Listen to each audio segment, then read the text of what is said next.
do you face any difficulties when you were in Japan as a Muslim? The only difficulties I could How long you can be fluent in Japanese language? Back to the your exchange program. How can you get it? How you apply it? And which how to say scholarship provide for your exchange program? Maybe the audience want to know also. Maybe they eager to know and they want to apply, so they get the insight from you to apply to Japan. Yeah. Eits, subscribe dulu.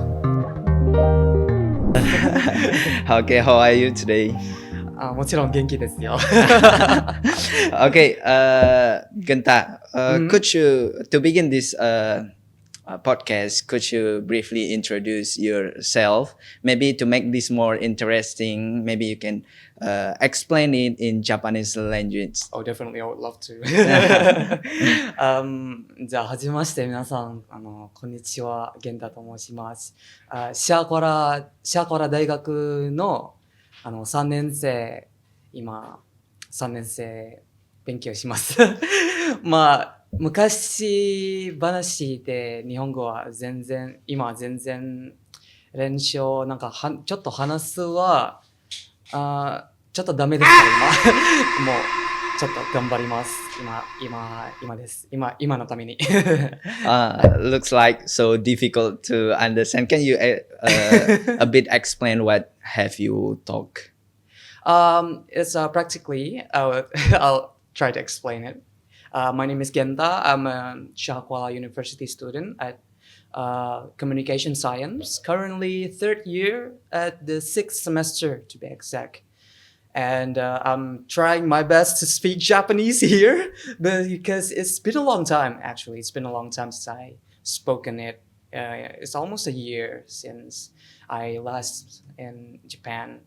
So I'll try for this podcast's sake to try my best to speak it. So that's the summary, I think. Yeah. So how can you maintain that your ability to speak in Japanese while you are in Aceh? So because the environment is different, so it must be difficult for you to maintain it. So how the way you maintain your ability to speak in Japan? Currently, it's so hard to maintain, like, even to find people to speak of. Like there's rarely any Japanese around. Even if you go around to tourists to Sabang, even like there's little Japanese. But even like after when I landed back home, like I've spoken barely no Japanese except with like sometimes I met a friend or like I met an acquaintance that he could speak Japanese, and I was so surprised. And I'll try to speak Japanese with him, but it's a very, very short time. So yeah, aside from internet, aside from chatting my friends, I barely speak any Japanese. So have you ever met someone who can speak Japanese also in Aceh? So rarely.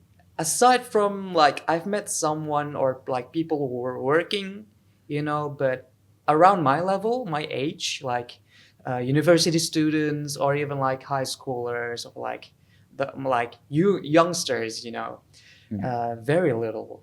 I've met people, I've spoken to people, but you could count it with fingers. So you just watch the anime or Japanese movie maybe to definitely. maintain, right? I'm a total weeb.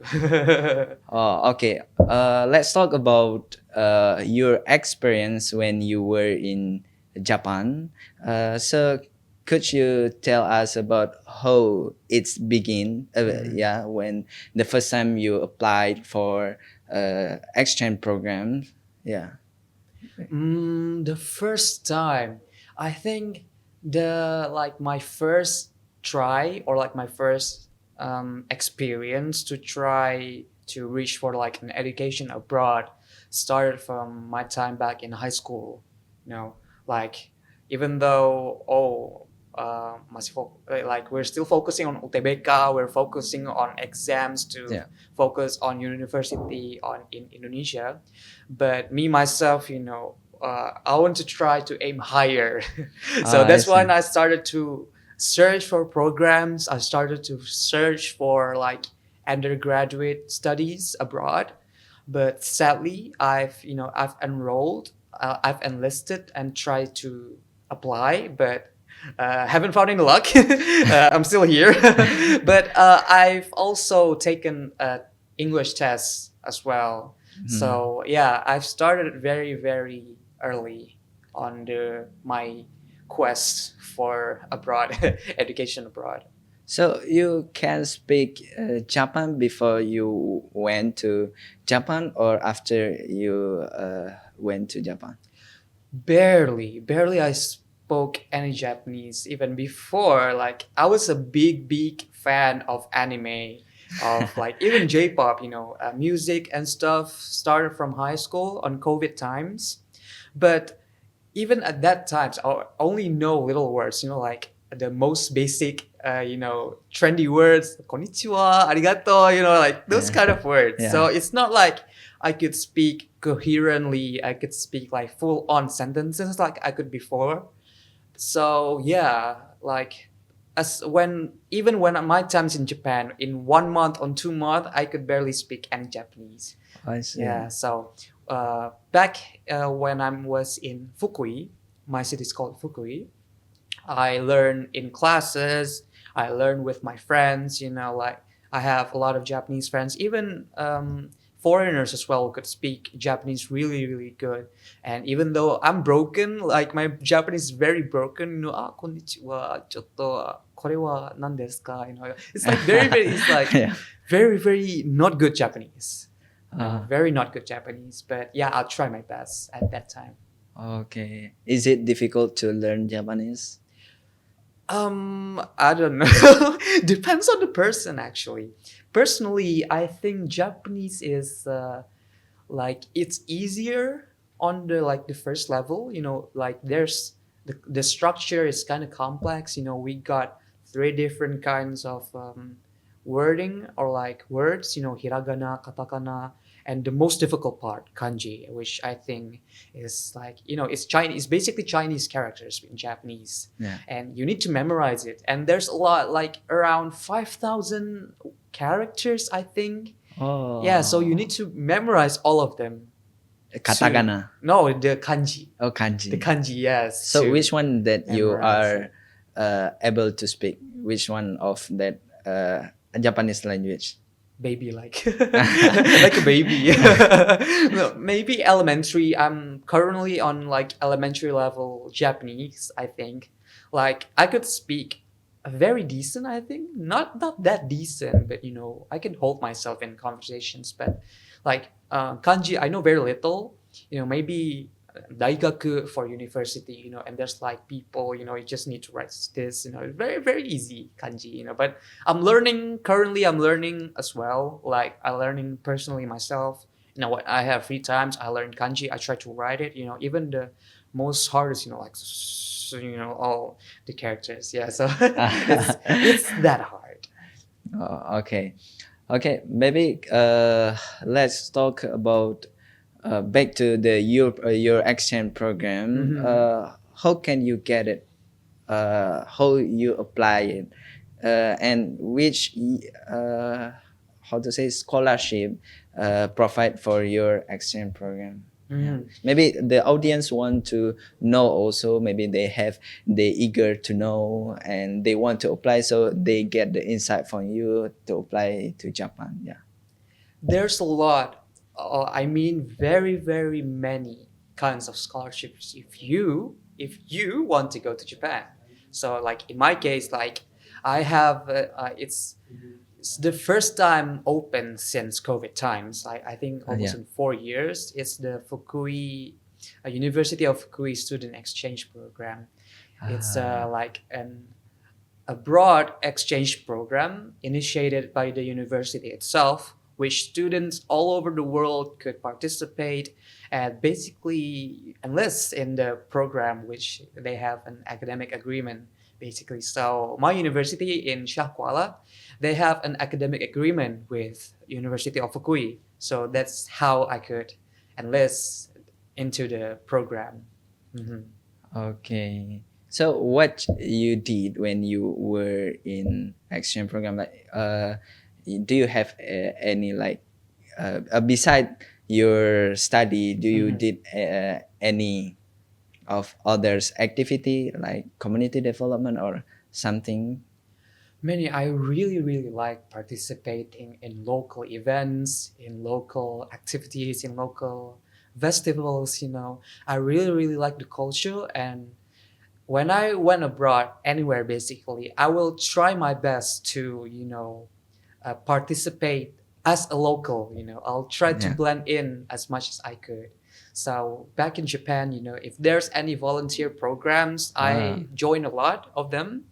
I when there's particular earthquake, which is the Noto earthquake. It's very, very devastating earthquake, happened in January the 1st, just last year.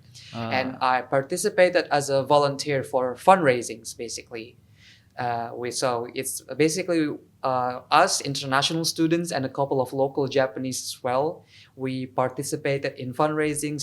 We hold up boxes, so people could put money inside Ah. for donations, basically, and just screaming "Puki onegaishimasu, puki onegaishimasu," and like it's basically a fundraisings, for victims of the earthquake, basically. So that's only one of the many, many volunteer programs I join as well. Oh, so you just stand beside the road and holding the box asking for funding. Yeah, it's very fun actually, because you could meet locals, because like Japanese people are very, very kind.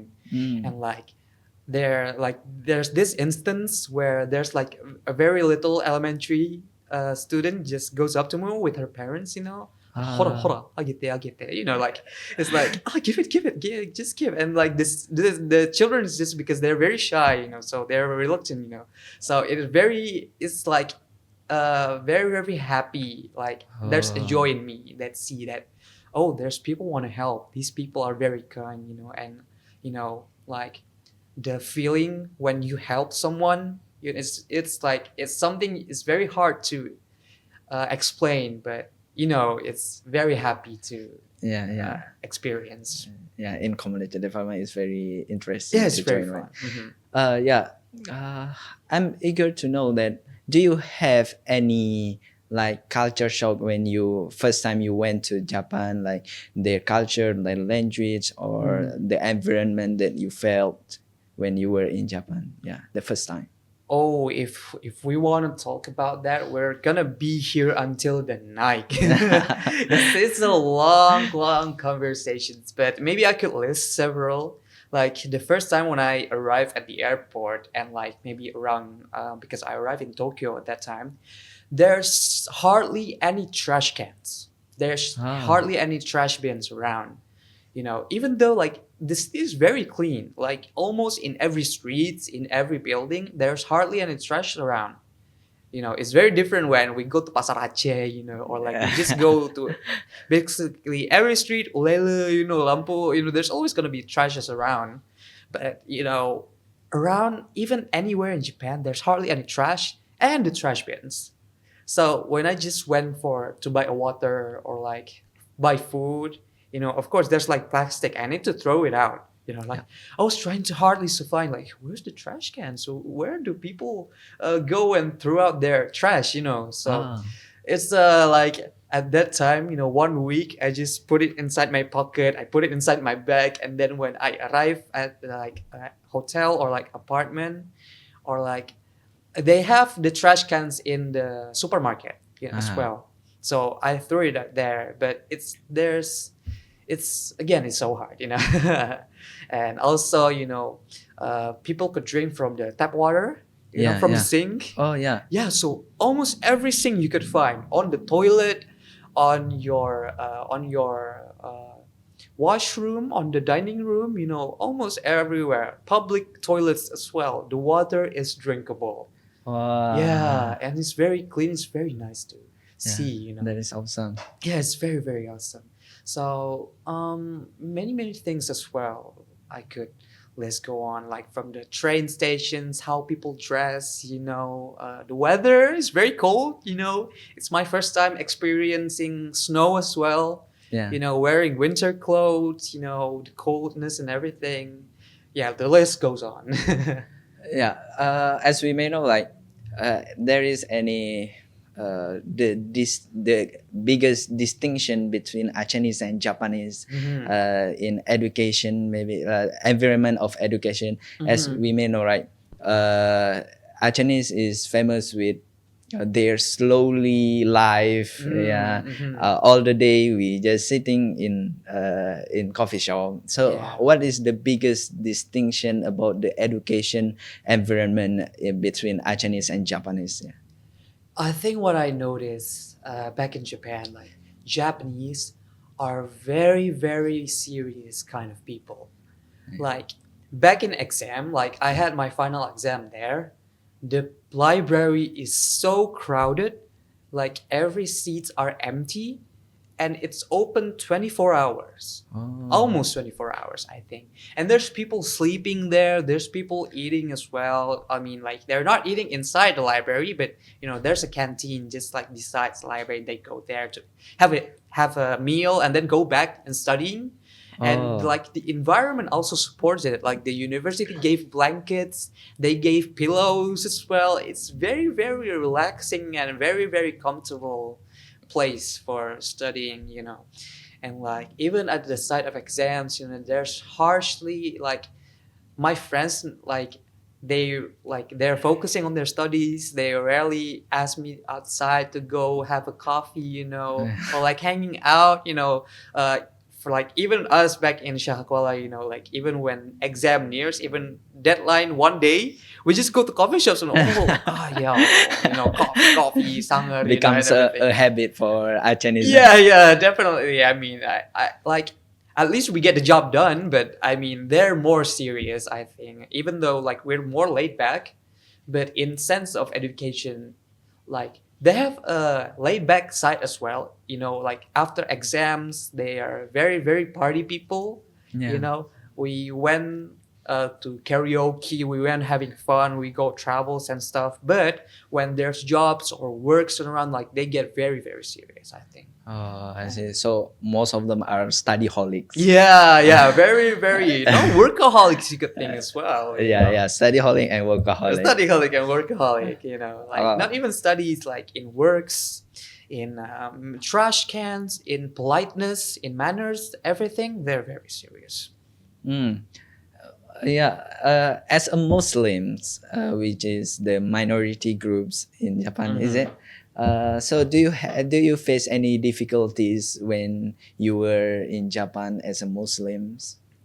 The only difficulties I could find is, of course, trying to search for halal food.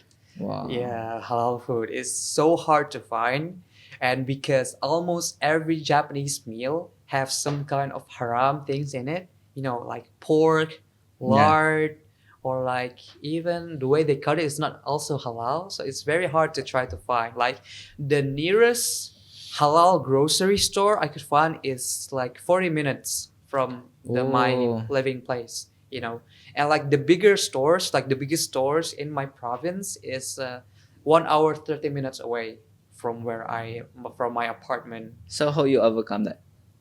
Yeah, so I stock. Of course, I stock. I mainly eat rice. Rice or like fish. Fish are always halal. Of course, if you try to find if they don't found any alcohol inside. So my main food over there is fish, vegetables. I think tofu, and the miso soup. Miso soup is really nice, and noodles. The staple food of university student. So you cook by yourself when you were there? Yeah, I love to save my money for trips and traveling. So I cut the cost at food. Yeah, so I mainly cook at my apartment. We have like a mini kitchen and a fridge to put stuff. Yeah, so all of it mainly myself. Okay. So, what is the most memorable experience that you have when you were there? Do you have any? たくさんだね. There's so many. Like almost every day, I could found something special. You know, even though like it's a normal like study day, I woke up, I go to class, and I go back. You know, I think it's there's always special things or like happy things to find in everyday life. But my most memorable, I think, is when the first time I experienced snow. Oh, Yeah, it's like almost every childhood dream. yeah. Yeah, so Yeah, yes, that's it's true. one of my biggest dreams actually. You know, when we watch cartoons, you know, we watch maybe Tom and Jerry, you know, and they have snows. You know, like I always dreamed that. And the first time I saw snow is back in like in there's a classroom in a classroom evening. I almost finished the class with my like British professor, but then like outside the window it starts snowing actually. Like the snow comes around and the professor just shouted, "Oh, uh, like I forgot the words like." Fuyu yokoso, you know, it's like, oh, welcome winter, you know. Like I was so astonished to see it, you know. It's very, very majestic. It's very beautiful, but the main thing is I didn't wear my winter clothes yet.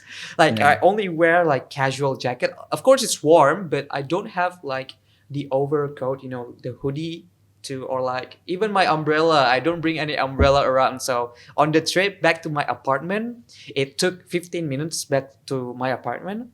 I just drenched in snow, like almost here, my head, all of it white, you know. Yeah. And it's it's so good. Yeah. I love it, but I freeze so much. It's so cold. Yeah.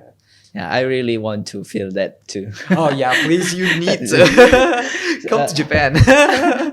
So, have you ever performed the Achenese culture when you were in Japan during you are there? Mm-hmm. Yeah. So my father is from East Aceh, to be specific, from Perla, and my mother is from Takengon.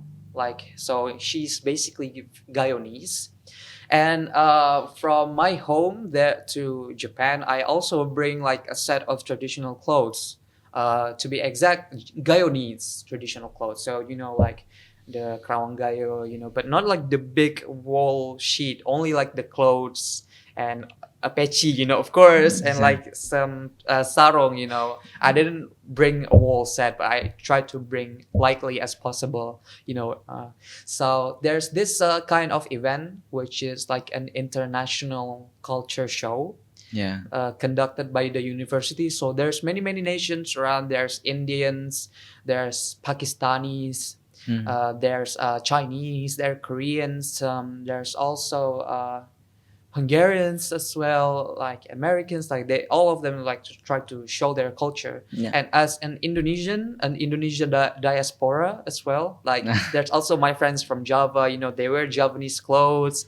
There's people from Sulawesi, you know, they wear Sulawesi clothes, you know, everything. And yeah, me myself, I also wear that kind of specific Guyanese Kawangayo. And yeah, almost people take pictures with me very many times. They love it actually. They found it was very unique.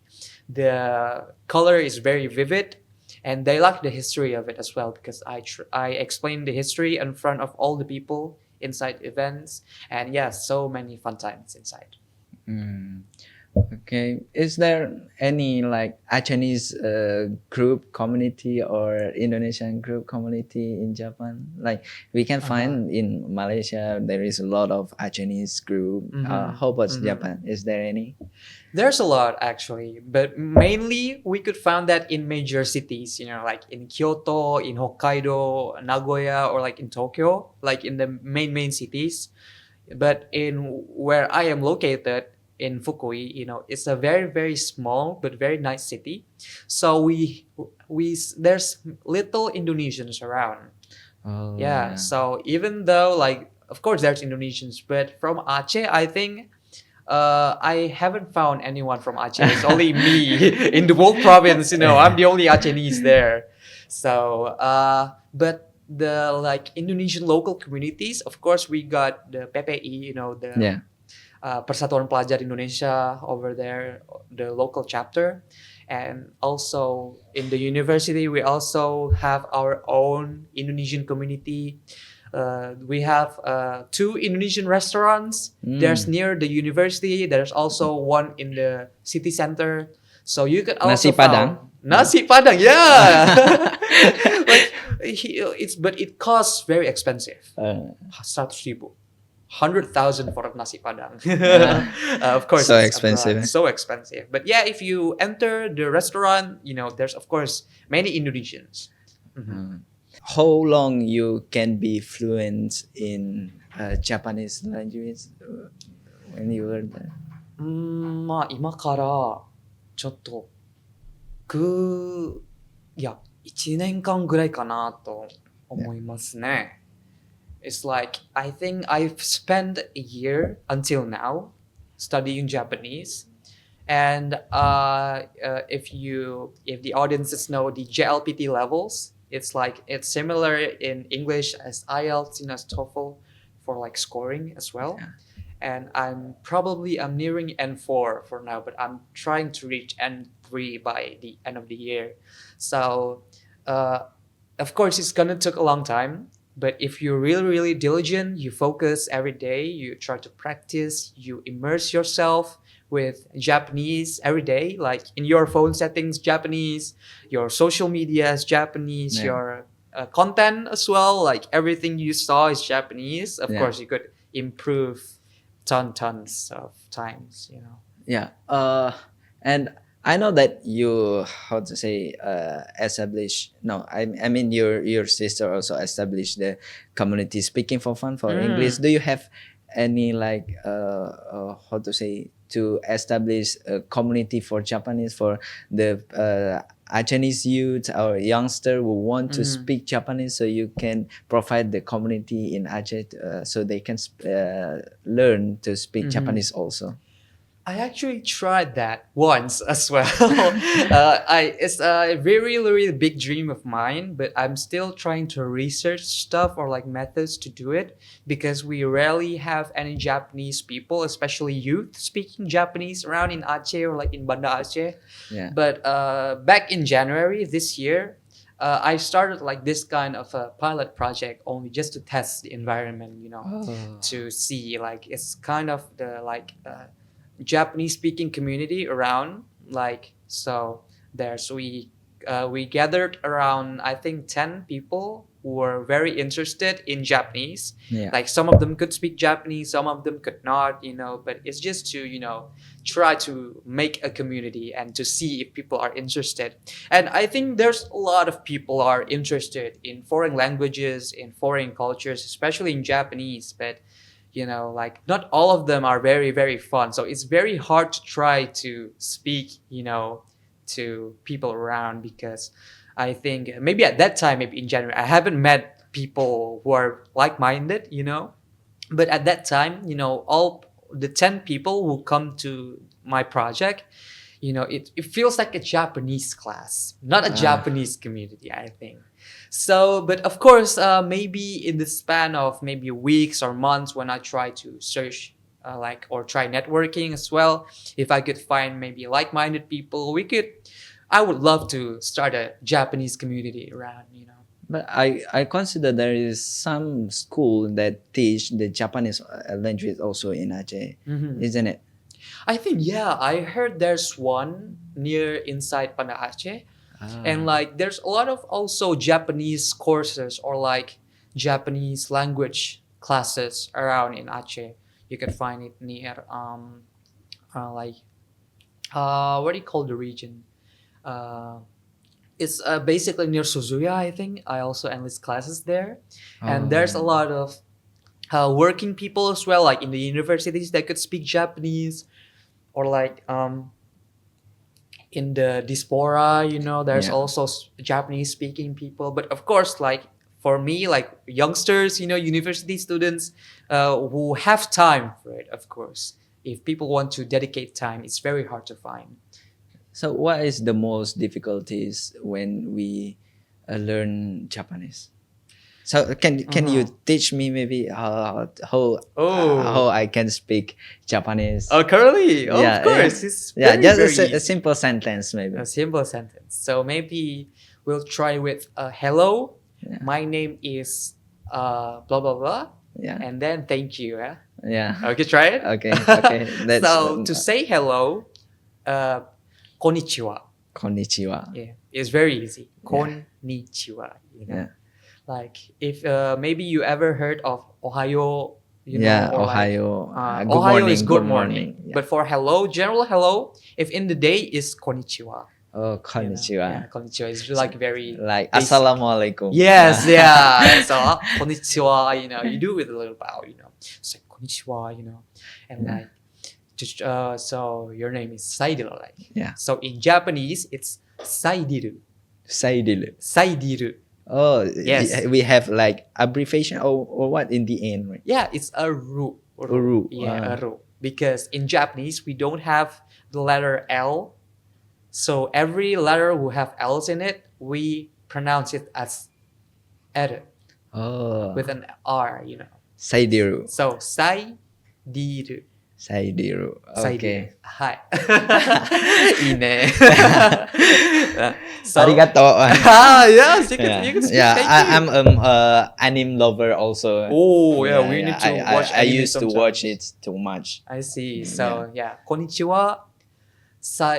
Watashi no namae wa Saidiru desu.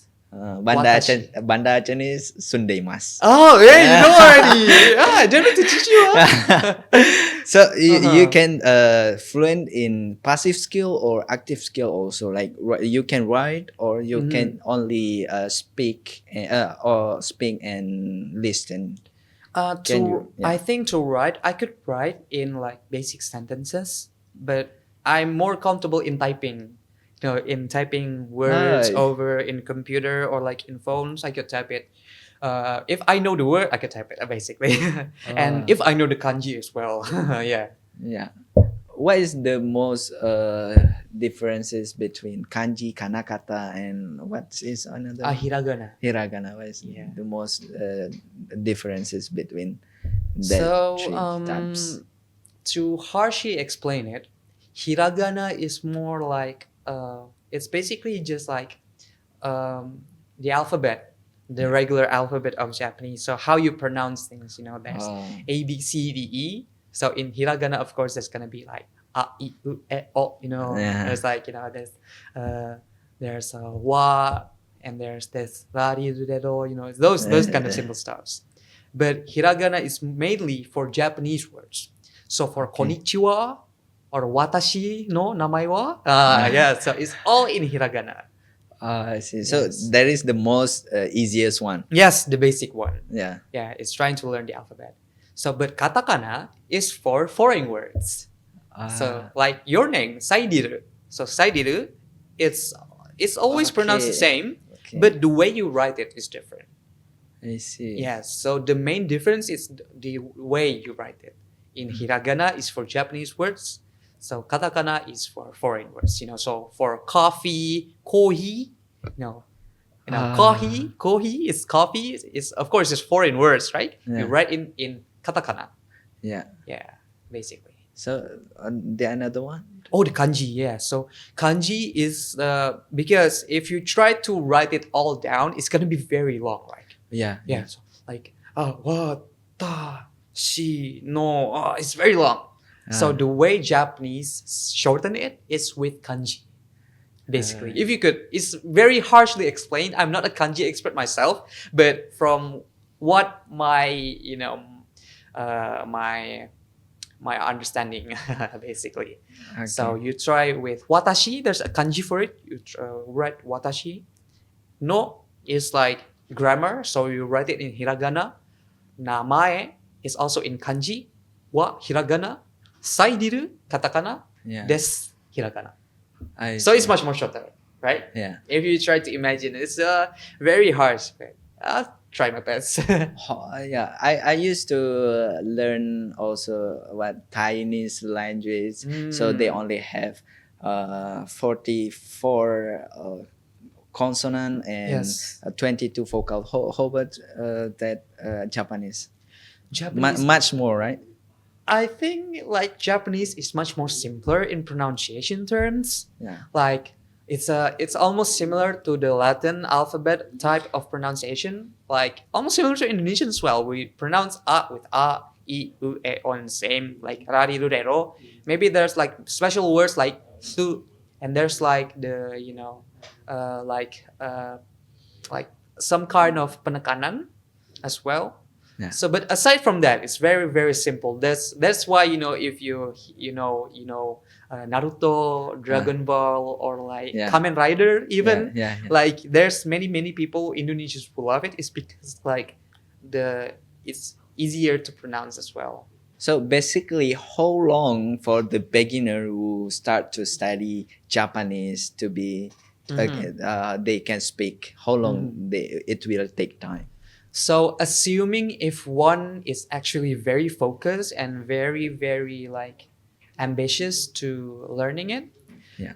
to learn hiragana, the basic kind of words or like the basic kind of characters, I think it could took you 3 days less or so. It's very very easy to learn. And memorize. Maybe in a week you could memorize it basically. And then for katakana, it's a bit harder because, of course, by that time you're gonna be a bit familiarize yourself with hiragana. But I think it's gonna took 2 weeks or like a week as well. And kanji, you need to learn a lifetime until you die. even the Japanese cannot be an expert in kanji, isn't it? Depends. It depends. But for like the easiest kanji, of course, it's gonna take you maybe weeks or months. It depends to like the most basic level. N5, it maybe you could took you a month. I think in my case it's a month or more. And N4, I think it's gonna be take a longer. 3 months, 6 months, and then N3 it could take you a year or two. And more gradually. But again, it depends on how you learn it. If you're in Japan, of course, it's gonna be easier. You found Japanese. There are Japanese words everywhere. But if you try to learn it, for example, in Aceh, it's gonna take you longer. Okay. The last question. Could you give any advice for the Chinese youngster who want to study Japanese or who want to study abroad to Japan maybe? Can you give any advice for them? Yeah. In Japanese, 精一杯頑張ります。精一杯頑張ってくださいかな. Maybe harsh wording.